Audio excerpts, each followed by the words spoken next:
नमस्कार। महाभारत द्रोण पर्व कुरुव्यूह भित्र एक्लै अभिमन्यु जानु 246 श्रृङ्खलामा यसरी प्रस्तुति हुँदैछ।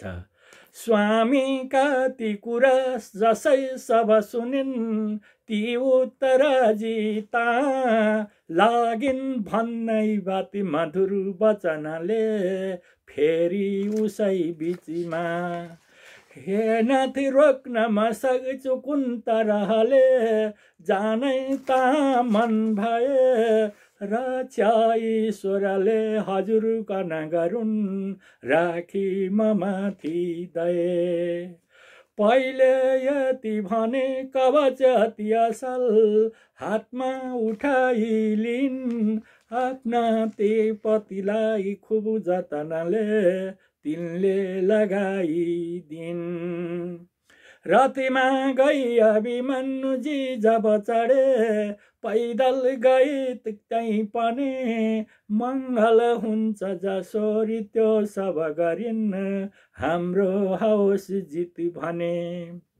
फेरि सारथीले बढाई रथ त्यो साह्रै ठुलो बेग गरी, कौरवका उही चक्र व्यूह मुखमा त्यसले लग्यो त्यही घरी। भीमसेन हेरु र फेर ती पाण्डु सुतका लाखौं अरू वीर पनि लगे ती अभिमन्युका पछि पछि, गर्छौं सहाय भने।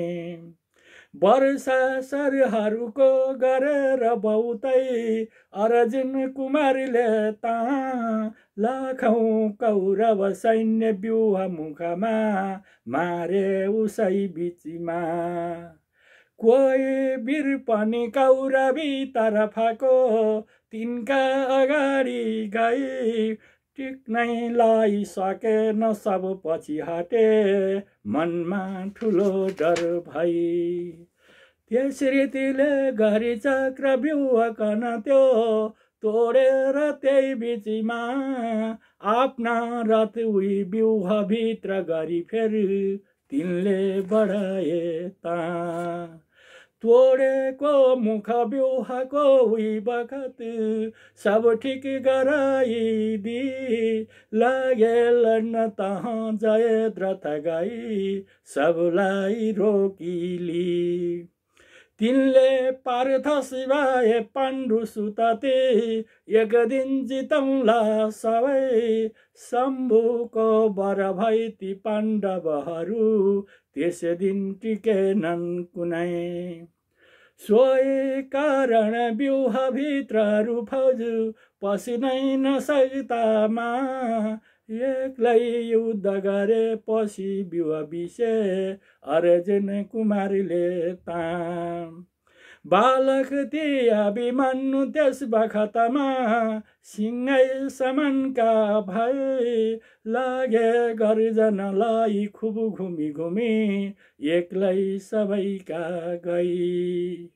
हातमा इन्द्रधनुष समान धनुली वर्षा सरैको गरे, आफ्ना त्यो सरजालले उही बखत सारा रणस्थल भरे।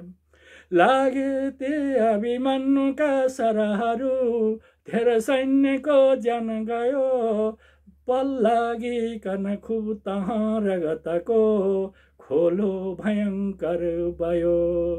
भल्लागिकन खुब तहाँ रगतको खोलो भयङ्कर भयो। जान्थे ते अभिमन्यु जुनतिर बढी, त्यसतर्फका फौजी जाते बाटो जुनतिर मिल्दथ्यो उही तरफ भाग्थे डराई अति। क्रोधित भई अभिमन्यु माथि बहुतै फेरि उसै बिचमा, लागे लड्न गएर सूर्य सुतका भाइ सुबन्दाता।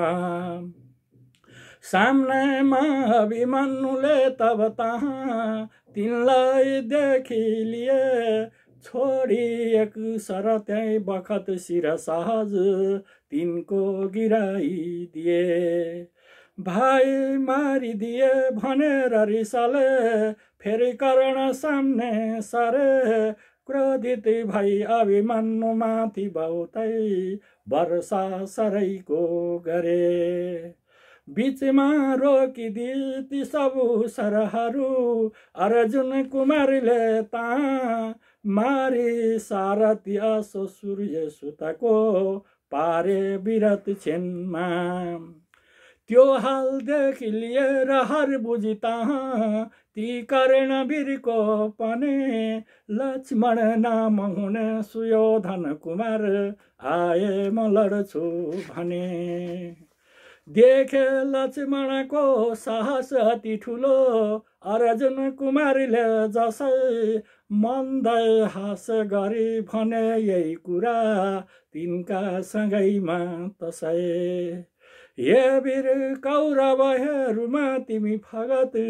सुरवीर विचार छु अते सोही कारणले म गर्दिन यहाँ निन्दा म तिम्रो रति सुरवीर हौ तिमी मान्दछौ तर पनि जुन बात छ अहिले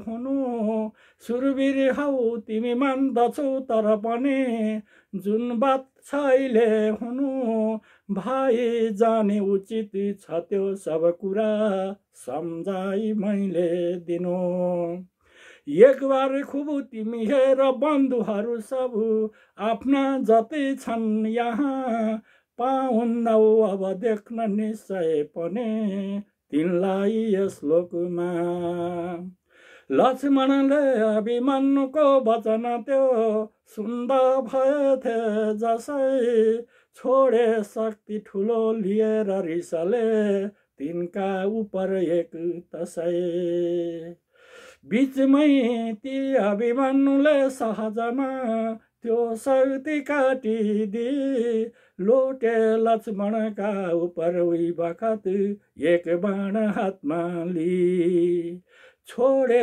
लक्ष्मणका उपर उही बखत एक बाण हातमा ली कुण्डलले र किरीटले सहित शिर ती लक्ष्मणको ता काट्यो त्यही सरले गएर सहजै सबका अगाडिमा मारे लक्ष्मणलाई सामु सबका अर्जुन कुमारले जसै आए क्रोधित भई म लड्दछु भने राजा सुयोधन तसै अर्जुनका ती कुमारले जब तहाँ तिनलाई देख्दा भए साह्रै क्रोध मनमा उठेर यी कुरा झट भन्न लागि गए हे पापी त कहाँ थिस अझ तलक सब बात बतायो घरी घुम्थे यो रणभूमिमा मैले